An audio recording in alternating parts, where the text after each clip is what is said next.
आइए आज बात करते हैं पेप्टिक अल्सर डिजीज़ की। तो देखिए पेप्टिक अल्सर डिजीज़ ये 2 टाइप की होती है, गैस्ट्रिक अल्सर या ड्यूडेनल अल्सर।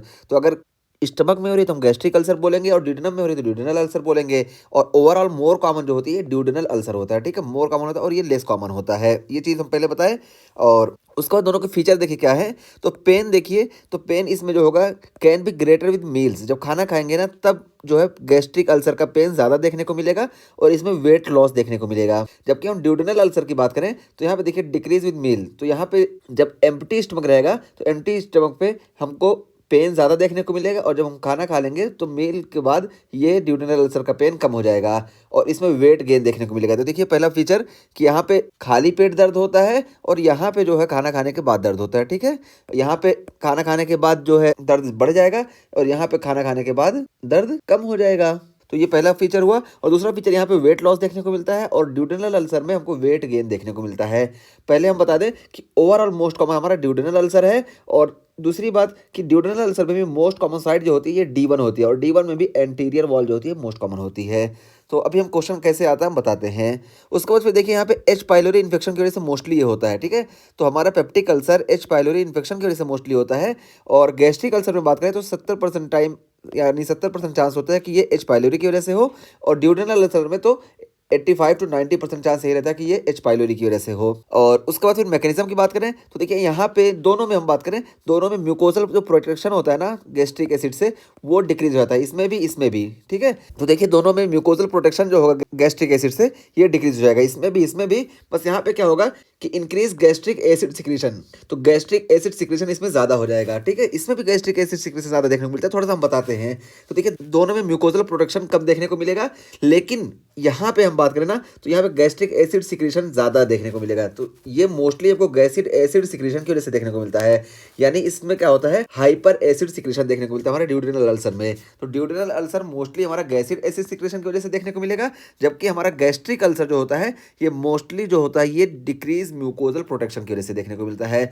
इसमें भी देखिए टाइप 2 और टाइप 3 होते हैं। टाइप 2 और टाइप 3 में हमारा एसिड का सिक्रेशन बढ़ जाता है और इसकी वजह से भी हमको गैस्ट्रिक अल्सर देखने को मिलता है। तो मैकेनिज्म में बस हमको याद रखना है कि दोनों में म्यूकोजल प्रोडक्शन कम हो जाता है और दोनों में गैस्ट्रिक एसिड बढ़ जाता है, बस। अब जब दोनों में दोनों चीज़ हुई तो यहाँ पे म्यूकोजल प्रोडक्शन की बात करें तो ये वाला ज़्यादा अफेक्टेड होता है म्यूकोजल प्रोडक्शन की वजह से और ये वाला ज़्यादा गैस्ट्रिक एसिड की सिक्रेशन की वजह से अफेक्ट होता है। तो ये हुआ। अब ये टाइप 2 और टाइप 3 की जब बात आई तो हम यहाँ पे एक बार दिखा दें। देखिए इसको हमको यहाँ बनाना चाहिए था लेकिन यहाँ बना दिए, कोई बात नहीं।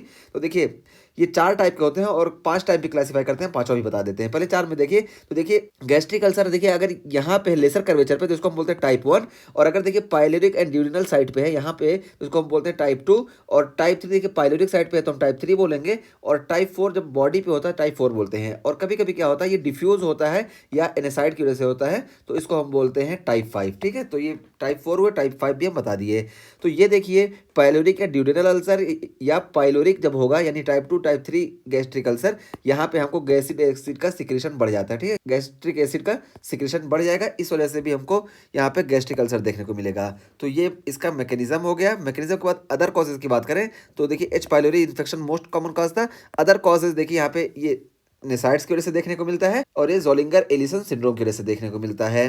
तो ये देखिए अब जब कॉजेज की बात आई तो यहाँ पे हम फिर से लिख दिए हैं कि देखिए डैमेजिंग फैक्टर कॉजिंग फैक्टर क्या होता है, H pylori infection most common होता है और नेसाइड की वजह से देखने को मिलता है और ड्यूडेनो गैस्ट्रिक रिफ्लेक्स की वजह से देखने को मिलता है, ये हुआ। और प्रोटेक्टिव फैक्टर हमारा होता है बाइकार्बोनेट सिक्रेशन और म्यूकोजल ब्लड फ्लो, ठीक है? जितना ज़्यादा ब्लड फ्लो होगा उतना तेजी से यहाँ का एसिडिक इन्वायरमेंट वो खत्म हो जाएगा और HCO3 ये सिक्रेशन जो होता है ये एसिड को कम करता है और इसको न्यूट्रलाइज करता है, इस वजह से ये प्रोटेक्टिव फैक्टर हुआ। तो ये हुआ। और रिस्क ऑफ कार्सिनोमा की बात करें तो ये गैस्ट्रिक अल्सर में ना कार्सिनोमा का रिस्क बहुत ज़्यादा होता है, इस वजह से हम जब गैस्ट्रिक अल्सर पाते हैं ना तो फ़ौरन हम बायोप्सी के लिए भेज देते हैं। तो biopsy margin to rule out malignancy. तो गैस्ट्रिक अल्सर हो रहा है तो हम बायोप्सी करेंगे ताकि मैलिग्नेंसी है तो उसका पता चल जाएगा, क्योंकि इसमें बहुत ज़्यादा मैलिग्नेंसी का चांस रहता है। जबकि ड्यूडेनल अल्सर जो होता है जनरली बिनाइन होता है, इसमें कोई ज़रूरत नहीं है बायोप्सी की, नॉट रूटीनली बायोप्स्ड, ठीक है? तो इसको हम बायोप्सी इसकी नहीं करेंगे रूटीनली। तो ये चीज़ हुई, ठीक है? तो यहाँ पे देखिए बायोप्सी हम करेंगे क्योंकि ये मोस्टली जो होता है कार्सिनोजेनिक होता है और ये जनरली बिनाइन होता है, इस वजह से इसमें हम बायोप्सी नहीं करेंगे। और उसके बाद फिर कॉम्प्लिकेशन की बात करें, मोस्ट कॉमन कॉम्प्लिकेशन तो देखिए परफोरेशन और ब्लीडिंग। तो जो कि देखिए दोनों अल्सर हैं, ठीक है? तो दोनों जो फीचर होंगे ना दोनों हर जगह देखने को मिलेंगे। जो यहाँ पे देखें कि यहाँ पे मैकेनिज्म भी दोनों का लगभग सेम होगा, बस ज़्यादा थोड़ा का फ़र्क होगा। तो यहाँ पे भी देखिए परफोरेशन और ब्लीडिंग दोनों देखने को मिलेगी, और यहाँ पे भी परफोरेशन और ब्लीडिंग दोनों देखने को मिलेगी। लेकिन गैस्ट्रिक अल्सर में मोस्टली हमको परफोरेशन देखने को मिलता है, और पेप्टिक अल्सर में यानी ड्यूडेनल अल्सर, पेप्टिक अल्सर नहीं ड्यूडेनल अल्सर में हमको मोस्टली ब्लीडिंग देखने को मिलती है। तो ये हुआ। अब ब्लीडिंग किससे देखने को मिलती है? तो बाई गैस्ट्रोड्यूडेनल आर्टरी। तो गैस्ट्रोड्यूडेनल आर्टरी से हमको ब्लीडिंग देखने को मिलती है। ये देखिए हम यहाँ पे दिखाएं, ये गैस्ट्रोड्यूडेनल आर्टरी है। तो जब यहाँ पे ये ड्यूडेनम है, तो गैस्ट्रोड्यूडेनल आर्टरी ड्यूडेनम को सप्लाई करती है, वो भी ड्यूडेनल का फर्स्ट पार्ट D1 को। तो यहाँ पे देखिए गैस्ट्रोड्यूडेनल आर्टरी को सप्लाई करती है, और जब इसका मोस्ट कॉमन कॉम्प्लिकेशन ब्लीडिंग है, तो इसी वजह से हमको गैस्ट्रोड्यूडेनल आर्टरी से ब्लीडिंग देखने को मिलेगी। तो ये चीज़ हम बता दिए। और इसमें भी परफोरेशन हमको देखने को मिलेगा, इसमें भी देखने को मिलेगा। परफोरेशन अगर हो रहा है तो परफोरेशन में देखिए हमको गैस अंडर डायफ्राम देखने को मिलेगा। तो देखिए गैस अंडर द डायफ्राम, ये देखिए कहाँ गया, यहाँ पे देखिए, हाँ ये देखिए गैस अंडर द डायफ्राम हमको देखने को मिलेगा, क्योंकि पेरिटोनियम में गैस भर जाता है, ठीक है। तो इस वजह से हमको गैस अंडर द डायफ्राम ये देखने को मिलता है। और ज़्यादा कंफ्यूज नहीं होना, अब हम बताते हैं, ठीक है। देखिए पेप्टिक अल्सर, तो पेप्टिक अल्सर दो टाइप के होते हैं। तो पता चला दोनों में लगभग सेम चीज़ है, बस दो सगे भाई हैं, ठीक है। दो सगे भाई हैं, एक के पास कुछ ज़्यादा होगा, एक के पास कुछ ज़्यादा होगा, और बाकी दोनों के पास कुछ कॉमन चीज़ें होंगी। तो पेन दोनों में होगा, बस यहाँ पे क्या है, खाना खाने के बाद पेन होगा और यहाँ खाना खाने से पहले पेन होगा, ये चीज़ हुई। और दोनों में एच पाइलोरी ही इन्फेक्शन कॉज करते हैं मोस्टली। यहाँ पे 90% चांस होता है, यहाँ पे 70% चांस होता है एच पाइलोरी की वजह से। और मैकेनिज्म की बात करें तो दोनों में म्यूकोजल प्रोडक्शन कम होता है, दोनों में गैस्ट्रिक एसिड सिक्रेशन ज़्यादा होता है। लेकिन इसमें ज़्यादा चांस इसकी वजह से होता है, गैस्ट्रिक एसिड सिक्रेशन की वजह से, और इसमें ज़्यादा चांस डिक्रीज म्यूकोजल प्रोडक्शन की वजह से होता है कि ये अल्सर हो। और दूसरे कॉज की यहाँ पे बात की तो यहाँ पे नेसाइड की वजह से होता है, और यहाँ पे जोलिंगर इल्सन सिंड्रोम ये हो गया। और कार्सिनोमा की बात करें तो यहाँ पे कार्सिनोमा का चांस ज़्यादा होता है, और यहाँ पे कार्सिनोमा का चांस नहीं होता, इसी वजह से यहाँ बायोप्सी नहीं करते हैं और यहाँ पे बायोप्सी करते हैं। और मोस्ट कॉमन कॉम्प्लिकेशन की बात करें तो दोनों में हमको परफोरेशन और ब्लीडिंग देखने को मिलेगी, इसमें भी, ठीक है। तो इसमें ब्लीडिंग लेस कॉमन होती है, इसमें ब्लीडिंग ज़्यादा कॉमन होती है। तो ब्लीडिंग यहाँ ज़्यादा कॉमन होगी, यहाँ ज़्यादा परफोरेशन कॉमन होगा, ये चीज़ हुई। और देखिए अब क्वेश्चन में क्या आता है कि अगर हमारे पास आ रहा है कि most common site of peptic ulcer, तो most common site of peptic ulcer हमारा क्या होगा, D1 होगा ना, ज़्यादा स्पेसिफिक तो हमारा D1 ही हुआ।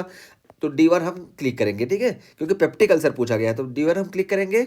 और पूछा गया most common type of gastric ulcer, अगर पूछा गया ना, तो देखिए most common type of gastric ulcer ये जो होता है क्लास 1 होता है, ठीक है। तो टाइप 1 गैस्ट्रिक अल्सर ये मोस्ट कॉमन होता है। तो हमको देखना है कि पेप्टिक अल्सर पूछा गया है या गैस्ट्रिक अल्सर। ड्यूडेनल अल्सर पूछा गया तब भी D1 होगा, और पेप्टिक अल्सर पूछा गया तब भी D1 होगा। लेकिन अगर गैस्ट्रिक अल्सर पूछा गया तो ये टाइप 1 होता है, ठीक है, टाइप 1 गैस्ट्रिक अल्सर। और पूछा जा रहा है कि most common complication of peptic ulcer, तो पेप्टिक अल्सर का मोस्ट कॉमन कॉम्प्लिकेशन, तो हमको पता है कि ये रेयर होता है, ये ज़्यादा होता है, ठीक है, ये लेस कॉमन होता है, ज़्यादा कॉमन होता है। तो इसका जो कॉम्प्लिकेशन होगा वही most common complication of the peptic ulcer होगा। तो इसका जो कॉमन कॉम्प्लिकेशन है या मोस्ट कॉमन कॉम्प्लिकेशन क्या है, ब्लीडिंग।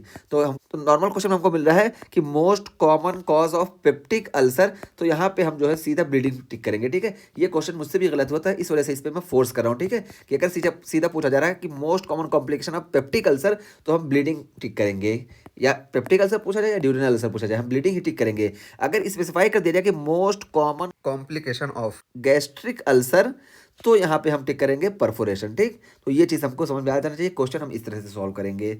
तो ये पेप्टिक अल्सर का टॉपिक हम कंप्लीट कर दिए। आगे हम बात करेंगे अल्सर कॉम्प्लिकेशंस की।